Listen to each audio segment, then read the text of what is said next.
L'invité de la matinale. KTO Radio. Ils sont plus de 30 chercheurs, théologiens, sociologues et historiens venus des 4 coins du globe à se retrouver au colloque international de la missiologie.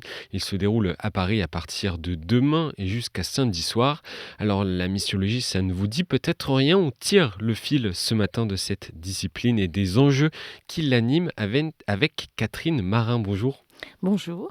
Vous êtes historienne des missions, enseignante à l'ICP et déléguée scientifique de l'Institut d'histoire des missions et vous co-organisez ce colloque international.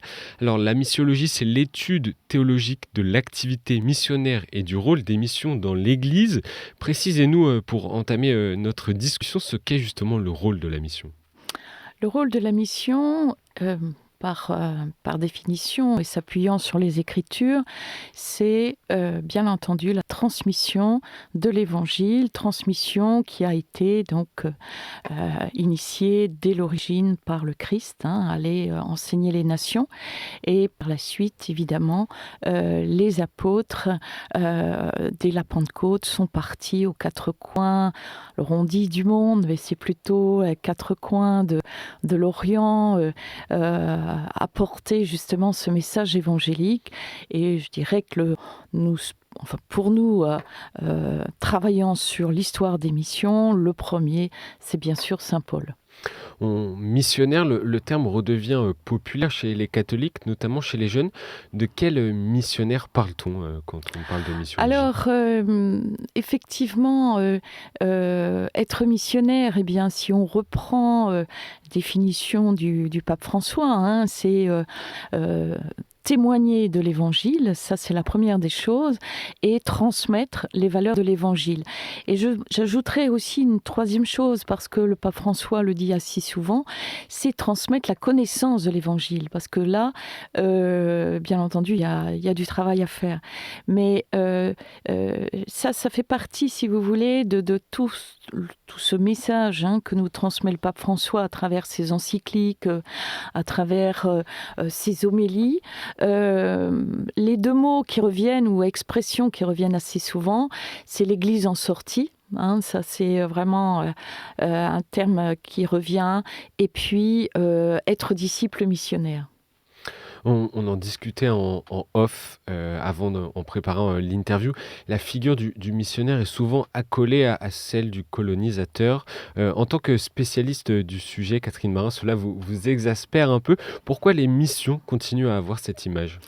Alors, effectivement, c'est une image qui est liée à, disons, toute l'histoire missionnaire du 19e siècle, où là, effectivement, on assiste à la fois à l'envoi de missionnaires de nos pays occidentaux, et aussi il y a donc l'apparition de tous ces empires coloniaux.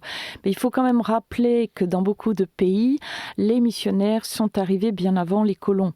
Je pense en particulier au Vietnam, où dès le début du XVIIe, vous avez un Alexandre de Rhodes, le jésuite Alexandre de Rhodes, qui va fonder toute une association de catéchistes vietnamiens qui vont être les premiers acteurs de la fondation de l'Église. Et lorsque les Français arrivent, ils arrivent à partir de 1858, vous voyez bien que l'Église existe depuis plus de 2 siècles. Vous avez beaucoup aussi d'églises en Afrique, où les missionnaires sont arrivés 50 ans avant les colons. Donc il y a une histoire, effectivement, au 19e siècle, une histoire où on associe mission et colonisation, mais vraiment il faut être très très vigilant dans le travail, justement, dans la manière dont on aborde ces 2 aspects selon les pays, sans oublier évidemment la Corée, où là ce sont les Coréens qui ont fondé eux-mêmes leur propre église. Donc vous voyez, les situations sont extrêmement diverses selon l'histoire de chaque église. Et ça, il ne faut pas l'oublier. Et l'objectif de ce grand colloque organisé à partir de demain à Paris, c'est de justement redéfinir tout un lexique théologique du missionnaire, parfois négativement connoté et donc même jugé obsolète. Vous pensez à quel terme, par exemple ? Eh bien, ne serait-ce que le mot mission, si vous voulez. Le mot mission a été utilisé, si vous voulez. On est resté jusqu'au XXe siècle sur la notion de mission. On pourrait la définir comme un point de départ. On part parce qu'on est appelé à apporter, à sauver les âmes, comme on disait, apporter l'évangile, jusqu'à un point d'arrivée. Et le point d'arrivée, c'est la mission. Avec aussi, je dirais, trois aspects dans le mot mission. Il y avait, et ça c'est un peu, c'est saint Ignace de Loyola, au XVIe siècle, qui a vraiment défini le mot mission. Il y a l'envoi du missionnaire, le missionnaire lui-même et le lieu de mission. Or, progressivement, si vous voulez, ce terme a évolué surtout au XXe siècle, où on a pris en compte, surtout dans les années 30, sous le pontificat de Pie XI, on a tenu compte de la culture.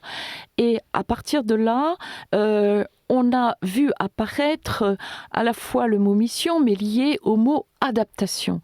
Comment adapter le message de l'Évangile à la culture, le missionnaire travaillant justement à connaître cette culture, d'abord en apprenant le langage, la langue du pays de mission, et puis progressivement les coutumes, les traditions, et apparaissent vraiment à partir des années 30 toute une réflexion autour des religions locales qui sont présentes dans ces lieux de mission. Donc il y a toute une complexité de l'engagement missionnaire qui a été à l'origine, si vous voulez, que ce soit chez les protestants ou chez les catholiques, qui a été à l'origine de ce qu'on pourrait appeler ce que vous avez présenté au début de cette émission, c'est-à-dire la missiologie. C'est-à-dire, qu'est-ce que la missiologie ? C'est à la fois la théologie de la mission qui va s'enrichir en travaillant sur quel est le sens donné à la transmission de la foi et de l'Évangile, et deuxièmement aussi, mais dans des lieux très divers, avec des cultures extrêmement diverses, mais comme ces cultures sont diverses, il va falloir travailler dans les écoles de missiologie qu'on va créer, ne serait-ce qu'à Rome, ne serait-ce qu'en Belgique ou à l'Institut catholique de Paris.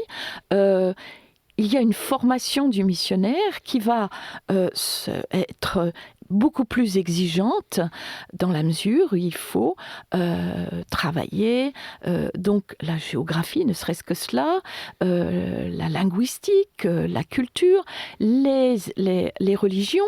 Dans les années 30, vous allez avoir un Henri de Lubac qui va travailler sur le bouddhisme, par exemple. Ça va être aussi tous ces islamologues qui vont travailler sur l'islam, etc.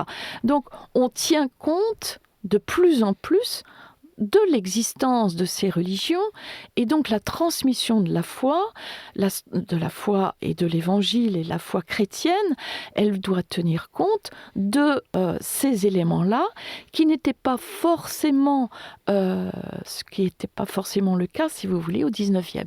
La question de l'identité est centrale ici. Comment se positionne la missiologie justement sur la question de l'identité ? Alors, la missiologie, justement, essaie de développer toute une réflexion autour de l'identité chrétienne. Et aujourd'hui, ce qui est très important, c'est qu'on revient aux sources. Et les sources, c'est l'étude des Écritures. L'étude des Écritures, qu'est-ce que l'Évangile nous dit ? Qu'est-ce que l'Évangile nous apporte d'abord à nous, chrétiens, et dans quelle mesure, en fait, nous devons témoigner. Je reviens à ce que dit le pape François, témoigner de l'Évangile. Et la première des choses, et ça on est dans l'année de la prière, en préparation du jubilé, c'est ce retour à la rencontre personnelle avec Dieu. Vous savez, au XVIIe, qui est un grand siècle missionnaire, le grand siècle des saints, mais aussi un grand siècle missionnaire, il y avait deux piliers à la mission. C'est la contemplation, hein, par la prière. Alors, ça allait très loin, hein, puisque c'est le temps des grands mystiques. Et deuxièmement, l'action. L'action, c'est-à-dire à la fois la prédication, mais vous avez aussi, j'ai beaucoup travaillé sur l'histoire des femmes en mission, c'est la présence, le langage de la présence de ces femmes qui, dans des mondes extrêmement divers, que ce soit des mondes en Europe ou que ce soit des mondes, je pense à Marie de l'Incarnation au Canada, c'est en fait par cette présence évangélique témoigner de la foi et inviter, c'est une invitation à susciter un questionnement qui peut aller jusqu'à la conversion. Vous voyez ? Et au XIXe siècle, ayant beaucoup travaillé sur l'histoire des sœurs blanches, des franciscaines missionnaires de Marie, ce qui m'a frappé, c'est ce mode missionnaire extrêmement intéressant, ce langage de la présence qui suscite d'abord une attirance vers le christianisme, sans pour autant peut-être aller jusqu'à la conversion, mais susciter une rencontre entre deux mondes religieux, c'est-à-dire le monde chrétien et le monde ou musulman ou bouddhiste, etc. Et vous en parliez, les missionnaires ont aussi beaucoup travaillé dans divers domaines, établi pas mal de choses. Dans quel domaine justement ils se sont particulièrement illustrés ? Alors les missionnaires, effectivement, une fois qu'ils s'installent dans un lieu, on oublie d'abord très souvent que le missionnaire n'est pas seul. Ce n'est pas le missionnaire de Tintin et Milou. Le missionnaire s'entoure très rapidement, si vous voulez, d'habitants du lieu où il est envoyé, et des habitants, les premiers chrétiens, forment une première communauté que j'appelle les acteurs locaux. Et ils sont souvent les oubliés de la mission, de l'histoire de la mission, parce que qui écrit, qui laisse un écrit, c'est le missionnaire. Et les acteurs locaux, c'est très rare dans les archives d'avoir une lettre d'un chrétien, parce que d'abord il faut qu'il apprenne à écrire. Deuxièmement, alors aux archives de la Propaganda Fide, on retrouve des lettres de chrétiens, ou même aux missions étrangères de Paris, on a des lettres d'un prêtre chinois au XVIIIe qui écrivait en latin. Alors c'est très rare, mais il faut décortiquer les archives, les écrits des missionnaires pour prendre conscience de cette présence des acteurs locaux. Alors ces acteurs locaux... Et les domaines ?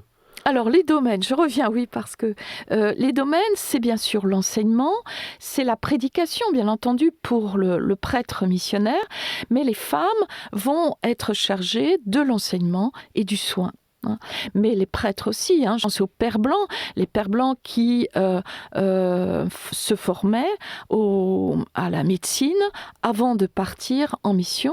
Donc il y a ces activités, mais dans l'enseignement, vous avez une diversité, là aussi.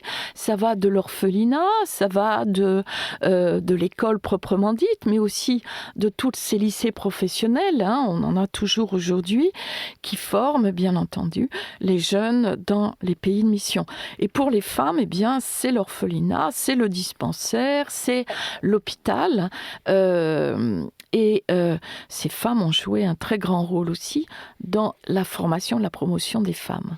Voilà, c'est quelque chose de très méconnu. Il y a un grand fonds d'archives qui existe et qui n'est pas encore totalement... vraiment exploré dessus.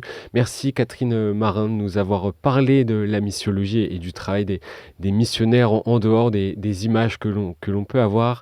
Je rappelle que vous êtes historienne des missions, enseignante à l'ICP et déléguée scientifique de l'Institut d'histoire des missions et que vous co-organisez ce colloque international œcuménique qui débute demain jusqu'à samedi à Paris. Merci beaucoup.